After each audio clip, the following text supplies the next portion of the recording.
अमित जी, धनंजय जी, Patahi airport को लेकर हम बात कर रहे हैं। मैं आपसे पूछना चाहता हूं, चाहे वो आप खुद राजनीतिक विश्लेषक हैं, जेडीयू हो, बीजेपी हो, कांग्रेस हो, छोड़ दीजिए राजनीतिक पार्टियों को, लेकिन मैं आपसे पूछना चाहता हूं, अगर एक मैदान में आकर या कहीं भी जाकर प्रधानमंत्री कहते हैं कि यहां से ये चीजें शुरू हो जाएंगी, यहां से ये चीजें शुरू हो जाएंगी, खुद प्रधानमंत्री वादा करते हैं, तो क्या सवाल उठाना गलत है?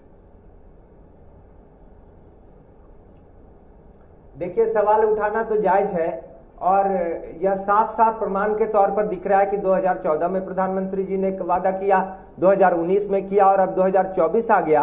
और इस बीच कई बार ऐसा मौका रहा जब केंद्र में भी बीजेपी की सरकार थी और राज्य में भी एनडीए की सरकार रही नीतीश कुमार जी के नेतृत्व में, तो वहां बाधा भी राज्य सरकार की नहीं दिखती है, फिर भी यह पूरा नहीं हुआ।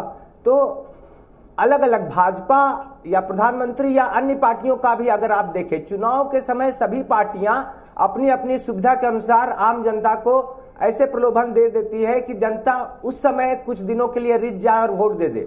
आप अगर सही देखें तो अमित शाह जी ने जो शब्द इस्तेमाल किया था, जुमला, तो वह शब्द बहुत सूट करता है। चुनावी वादों को चुनावी जुमला कहना बेहतर होगा, जनता को भी क्लियरिफाई रहेगा कि नेता आए हैं तो वो जो वादा कर रहे हैं वो जरूरी नहीं है कि पूरा होने वाला है। धीरे आज जो आप चर्चा कर रहे हैं, इससे यह सब मैसेज सुन सुन के जनता को अब धीरे धीरे फील आने लगेगा।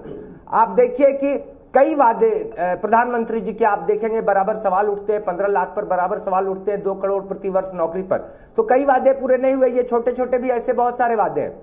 अब आप कांग्रेस को भी देखिए कि राहुल गांधी जी लगातार बोल रहे हैं कि हम 1 लाख रुपया महिलाओं को देंगे, 24 में वादा कर रहे हैं। अब देखिए, आधे के करीब तो हमारी आबादी में महिलाएं हैं।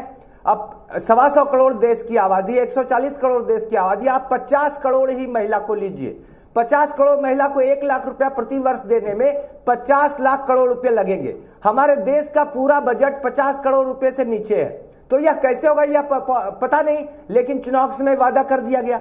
आप लालू जी की पार्टी राजद को भी लीजिए। लालू जी, मैं अनुभव व्यक्तिगत बताता हूं, जब लालू जी विपक्ष में होते थे या जब सुशील मोदी विपक्ष में होते थे बिहार की सरकार में, तो शिक्षकों के बारे में बोलते थे उनका पूरा वेतन दिया जाएगा, उनको परमानेंट किया जाएगा, ऐसा कई बार हुआ।